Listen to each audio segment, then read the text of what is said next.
ಭಾಳ ದೊಡ್ಡದು ಅಂತ ಅನಿಸ್ತದೆ. ಮೊದಲು ಕಾಂತೇಶ್ ಅವರ ಹೆಸರು ಕೇಳಿ ಬರ್ತಾ ಇತ್ತು, ಈಶ್ವರಪ್ಪನವರ ಮಗನವರ ಹೆಸರು ಕೇಳಿ ಬರ್ತಾ ಇತ್ತು, ಬಿ ಸಿ ಪಾಟೀಲ್ ಅವರ ಹೆಸರು ಕೂಡ ಕೇಳಿ ಬರ್ತಾ ಇತ್ತು. ಒಂದು ರೀತಿಯಲ್ಲಿ ಕಾಂತೇಶ್ ಅವರೇ ಆಗಲಿ ಅನ್ನುವಂಥ ಹೇಳಿಕೆಗಳನ್ನು ಕೂಡ ಕೊಡ್ತಾ ಇದ್ದೀವಿ. ಸಡನ್ ಆಗಿ ನಿಮ್ಮ ಹೆಸರು ಬಂದಾಗ ಒಂದು ರೀತಿಯಲ್ಲಿ ಗೋಜಲು ಉಂಟಾಯಿತು. ಅಲ್ಲ, ನಾನು ಇಲ್ಲಿನೂ ಕೂಡ ಅದ ನಿಲುವನ್ನು ತಗೊಂಡಿದ್ದೆ.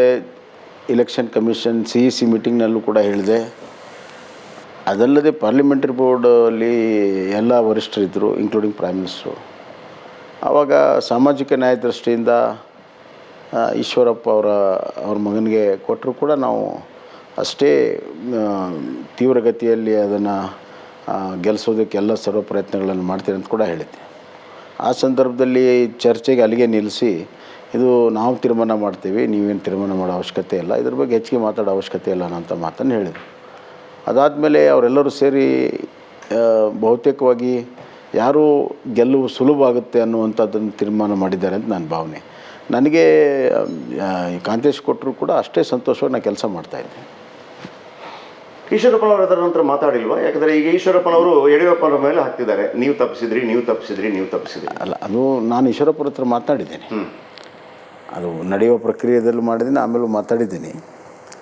ಅವ್ರಿಗೂ ಕೂಡ ಗೊತ್ತಿದೆ ಅಲ್ಲಿ ಏನು ನಡೆದಿದೆ ಏನಿಲ್ಲ ಅಂತ. ಅವ್ರಿಗೆ ಸ್ವಲ್ಪ ಮನಸ್ಸು ನೋವಾಗಿದೆ. ಅಂದರೆ ನನಗೆ ವಿಧಾನಸಭೆಯಲ್ಲಿ ನಿಲ್ಲಬೇಡ ಅಂದರು, ನಾನು ನಿಲ್ಲಿಲ್ಲ, ಬಿಟ್ಕೊಟ್ಟೆ. ಈಗ ನಮ್ಮ ಮಗ ಅಲ್ಲಿ ಹೋಗಿ ಪ್ರಯತ್ನ ಮಾಡಿದ್ದ, ಅದಾಗಿಲ್ಲ ಅನ್ನುವಂಥದ್ದು ಸಹಜವಾಗಿ ನೋವಿದೆ. ಆದರೆ ನನಗೆ ಗೊತ್ತಿದ್ದಂತೆ ಯಡಿಯೂರಪ್ಪನವರು ಮತ್ತು ಈಶ್ವರಪ್ಪನ ನಡುವೆ ಒಂದು ಬೇರೆ ರೀತಿಯ ಬಾಂಧವ್ಯ ಇದೆ.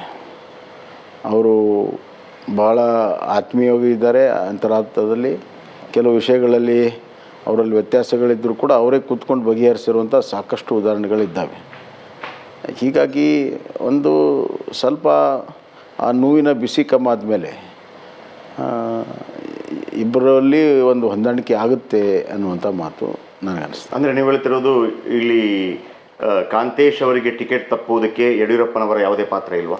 ಇಲ್ಲ, ಈಗ ಟಿಕೆಟ್ ನಿರ್ಣಯ ಒಬ್ಬರೇ ಮಾಡಿಲ್ಲಲ್ಲ, ನಾವು ಯಾರಿಗೂ ಪಿನ್ ಪಾಯಿಂಟ್ ಮಾಡೋಕ್ಕಾಗಲ್ಲ. ಒಬ್ಬರೇ ಮಾಡಿಲ್ಲ. ಅಲ್ಲಿರೋ ಎಲ್ಲ ವಿಚಾರಗಳು, ಎಲ್ಲ ರಿಪೋರ್ಟ್ಗಳು ಇದ್ದ ಮೇಲೆ ಇಲೆಕ್ಷನ್ ಕಮಿಷನಲ್ಲೂ ಚರ್ಚೆ ಆಯಿತು, ಎಲೆಕ್ಷನ್ ಕಮಿಟಿಯಲ್ಲೂ ಚರ್ಚೆ ಆಯಿತು, ಪಾರ್ಲಿಮೆಂಟಲ್ಲಿ ಚರ್ಚೆ ಆಯಿತು. ಬಟ್ ಅಲ್ಲಿ ನಿರ್ಣಯ ಆಗಲಿಲ್ಲ. ಆಮೇಲೆ ಎಲ್ಲರೂ ಸೇರಿ ನಿರ್ಣಯ ಮಾಡಿದ್ದು. ಒಬ್ಬರ ಮೇಲೇ ಅದನ್ನು ಹೊರಿಸೋದು ಸರಿಯಲ್ಲ.